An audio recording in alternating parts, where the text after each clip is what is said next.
In Australian sporting culture, there is that ultimate driving desire to compete on the world stage and to test ourselves and to prove ourselves. So for Black Caviar, she was unbeatable on home soil, and there was the lure to go and test that against the world. I think that her reputation preceded her in a much bigger way than the other sprinters who came over. People were sitting up and taking notice. We thought that she was the best horse in the world, race sprinter in the world. Royal Ascot was the ultimate theatre. The fact that it is the Queen's meeting, that was so rich and so enticing and absolutely irresistible. Royal Ascot is something special for all of us, and we just wanted to go. I wanted to train a winner, Peter Moody. Royal Ascot winner. If I ever go back there, it'll say Peter G. Moody won.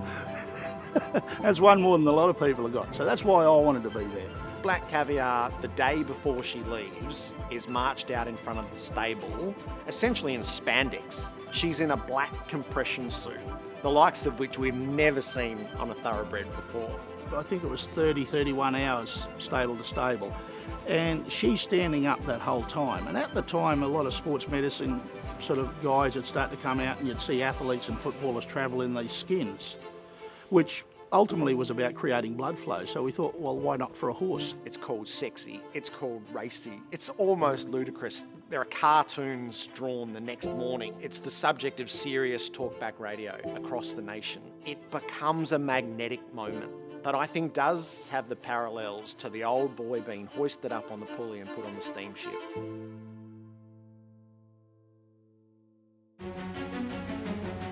Behind the secure gates at Abington Place, Peter Moody fears that Black Caviar's coming apart. She's been treated from everything from a grumbly suspensory to a torn ligament which she sustained in the last run in Adelaide, and she's got bad feet. It's fraught. She has a gallop at Newmarket on the Tuesday before the race. Luke rode her in that gallop and did a little bit more than we wanted. He just wanted to make sure he ticked her off before she went to the races that she was going to carry us through one more time, but that was it. That was the last one. That was the only gallop she had in it. For a filly that was tinkering on going over the top at the back end of the preparation, she certainly didn't need that and didn't aid her cause. He tells the owners on the Tuesday night that any thought that this is more than a one-run campaign is off. I just pulled them aside and I said, listen, the mare's not in as good a shape as I would like. We had to sort of keep this very positive persona because everyone was there and we didn't want to feel we were letting anyone down. But I didn't want them planning beyond Saturday because I knew if I got her to Saturday, there was never going to be another run because I was struggling to get her there for that race. Once Peter said that, there was no argument. It took the wind out of a few of our sails, but at the same time, Peter said that he saw no issue about coming up, but he didn't want to push her on any further than Golden Jubilee. We all said, that's all we want to win. Moody's last press appearance, he keeps her under wraps and he doesn't remove the compression suit of Black Caviar. And he's been asked about what she might be capable of, and his line is, a quarter of an inch will do. He just wants her to win. And then Moody has the decision to make on the Saturday morning. Does he take her to the races or not? It wasn't until about 2:30 Saturday morning that I'd really made the definitive decision that she was going to run. I was tinkering on the thought that, this filly isn't going to be able to win this race. Do I want to risk that? I always said to Luke, when you take her to the start, if you feel something's not right or she's not quite 100%, you just jump off her and pull the saddle off her, It was probably the worst thing I ever did to him because I think he basically said, you're putting that pressure on me.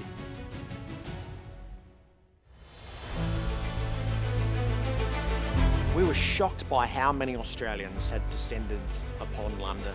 People who had taken extraordinary routes to make sure that they were part of it. So many people had their salmon and black dot ties. And you know who's up there looking down on you, who's got her position in the special box to see your filly. She was very interested in the horse and Australian racing. She's very knowledgeable on horse racing, as everyone knows. And she was very keen for Black Caviar to win.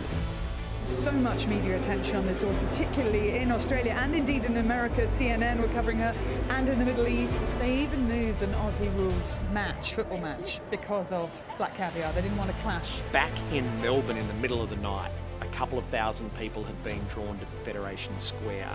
The amount of people that went there was at 1 o'clock in the morning. He certainly had a good fan club.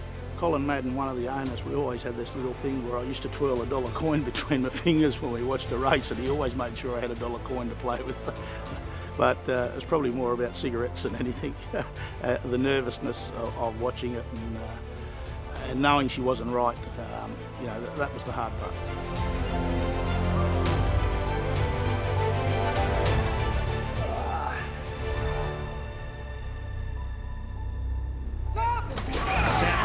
Racing in the Golden Jubilee, and Black Caviar's got away to a good start. Society Rock began badly. Soul is going to be the early leader. Things looked relatively smooth through the formation stages of the race. And on the near side, you've got Black Caviar in third. Absolutely perfect. As a Black Caviar fan, you could not be more happy. But Luke Nolan has felt it on the way down that she's not in the manner that she usually is. She didn't travel in a normal manner, which is very strong on the bridle.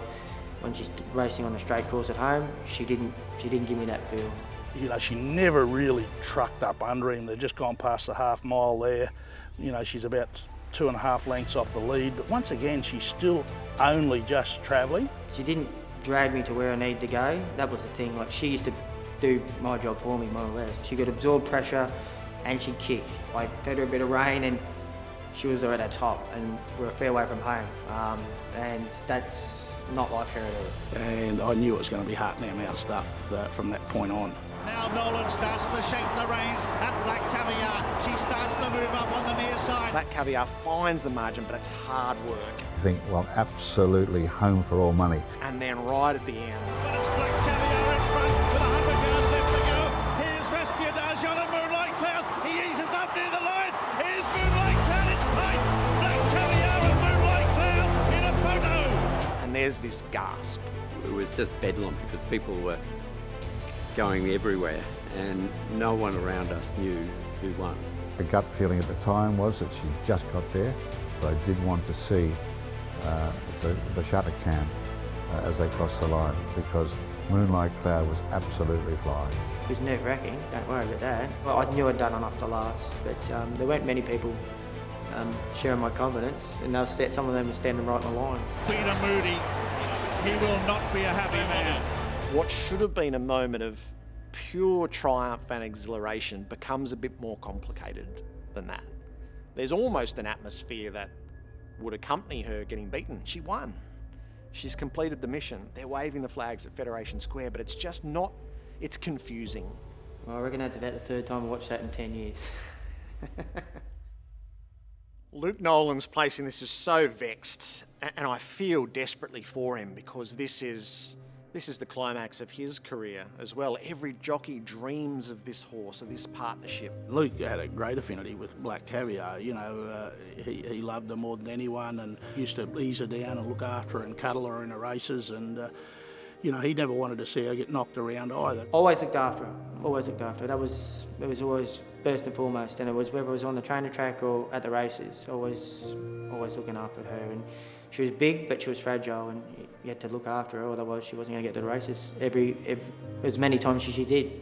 When he watches that again on replay, he will have his heart in his mouth. He won't sleep for a week. Peter Moody had said he didn't mind if he only won by half an inch, but I thought he was joking. Maybe Luke Nolan took him at his word. I got a little bit too confident, and there's a lot of relief that the photograph went that way, because the rest of his life would have been not very nice. It's quite unfortunate because it's going to overshadow what was a very good win. They're going to talk about more about my brain fade than the horse's fantastic effort. And I thought I'd just get out in front of it. If I put my hands up, hopefully that'll be the end of it, and I'll just move on. And it wasn't quite the end of it, but I absolved myself of it. Are you going to be able to enjoy this eventually? Oh, look, I will, look. We won. I wouldn't have looked at that 10 years ago. So that's changed a bit, I suppose. Yeah, it is what it is. It is what it is. I should be up and about, and my wife, she tells me that all the time. She said, "You still bloody won," and I said, "Yes, I did win," but still, it comes back to what if. I think he has nightmares about what might have been, but it didn't happen.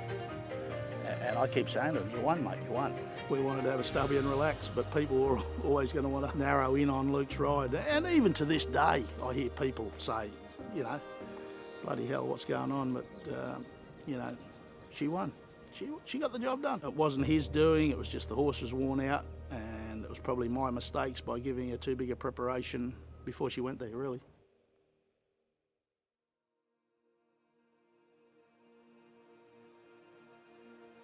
The one moment after the race, which did sort of hit the markers and is so, for the sentimental, for the misty-eyed, is Black Caviar poses with the photo with the ownership group, and as she's not settled, they don't keep her there for very long.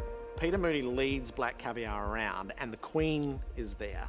And long-time Ascot observers can't remember this before, but the Queen wanted to pat Black Caviar. We're just sort of wandering around and we were very concerned about her, you know, like she had the wobbles up, she was having a big pant and sort of had her heads down, we're having a yarn sort of just across the front of her, and all of a sudden we were stopped. The crowd sort of came in and in and in, and all of a sudden here's this lovely lady standing in front of us, the Queen. Paddy and his little dry Kiwi drool, he's a New Zealander, looked up and he said, "You want to give her a pat?"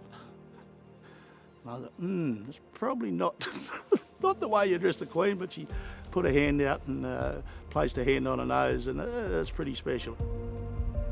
Here's the Queen, you know, coming down to dote on my horse. In the presentation, you know, she was asking us quickly where we were from, how we were feeling, but then it was about the horse. She wanted to know more about our girl. Black Caviar captured the hearts of everyone from the hard-bitten punter at the TAB through to people who didn't care much for racing, through to the Queen of England. For her athletic ability and for her speed and for all her winning, there was this something that just grabbed all of us. She showed courage in spades that day. Like, the chips were down. She was out on her feet. She was at the end of a long preparation. She was injured during a run, and she's still bloody on the race. She's not only fast, but she's very, very tough.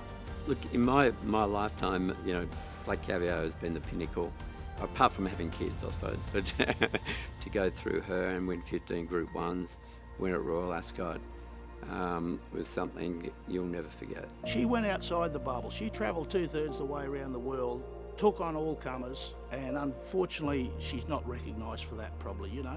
People miss that because on that occasion she just fell in. She brought class and she brought courage to Royal Ascot, so I think she's left a great legacy. Black Caviar's gift to racing, to Australian racing, to world racing, is to make perfection permanent. 25 runs, 15 Group 1s, started favourite every time, won them all. That's her unique characteristic, and that will always be her special place.